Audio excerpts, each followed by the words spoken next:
Kung hindi mo pa nasusubukan magluto ng lechong paksiw, this is the time para matuto kang magluto nito. Huwag kang mag-alala dahil super dali lang ng pagluluto nito at mura lang naman ang mga ingredients na gagamitin natin dito. Dito nga po ay meron tayong biniling 600 grams ng manok. Bali ang pinili natin dyan is yung bandang pitso at hita ng manok. Pinachop na din natin yan at hinugasan na ng 2 beses. Bali lalagyan lang natin yan ng asin at paminta na magsisilbing pampalasa dito sa ating mga manok. Lamas-lamasin lang yan para mas kumapit sa manok ang mga pampalasang inilagay natin. Then i-marinate ito ng kahit 30 minutes lang para mas manuot sa manok ang mga pampalasa. Habang minamarinate ko ang manok ay ipiprepare ko muna ang ating mga panggisa. Magpipino lang muna ako dyan ng 4 cloves ng bawang. Then saka isunod ang sibuyas, pino lang din naman ang gagawin nating hiwa dyan. Kapag okay na ang panggisa at ang namarinate na manok, ay pwede na tayong magluto. Dito sa ating pan ay maglalagay lang tayo ng medyo may kadamihang mantika. Kapag uminit na ay pwede na nating ilagay dito ang mga namarinate na manok. Since ito nga po ay lechong paksiw,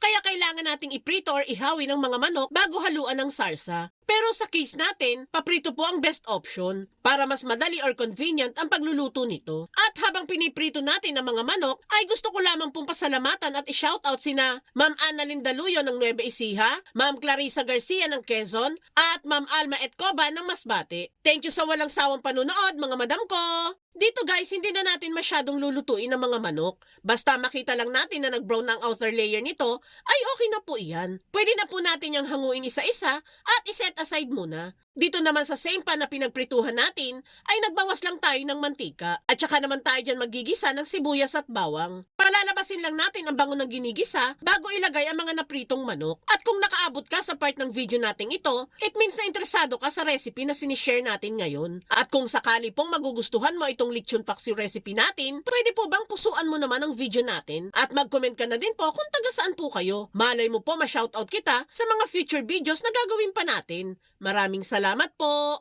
Kapag nagisa-gisa na ang aromatics at manok, ay pwede na tayong maglagay dyan ng 1 kutsarang patis at saka halu-haluin. Paamuyin lang natin saglit ang patis, then pwede na tayong maglagay ng 1 cup ng tubig at 1 pirasong chicken cube. Mix-mix lang natin yan hanggang sa matunaw na ang chicken cube dito.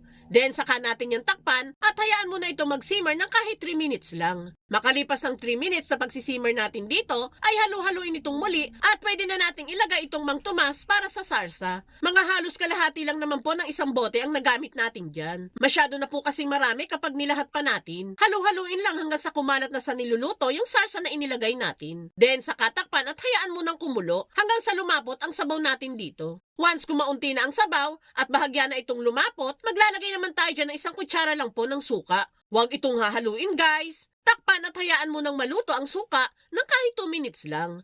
After ng 2 minutes, ay buksan at saka ito halu-haluin. Pwede na natin tikman yan guys, para malaman natin kung may kulang pa sa lasa. Dito po nakukulangan lang ako ng konting tamis, kaya mag-a-add ako dyan ng 1 tablespoon lang po ng asukal. Haluin natin ito sa huling pagkakataon para matunaw ang asukal na inilagay natin. And once satisfied na tayo sa lasa nito, ay ready to serve na ang ating masarsa at super sarap na lechon paksiw recipe.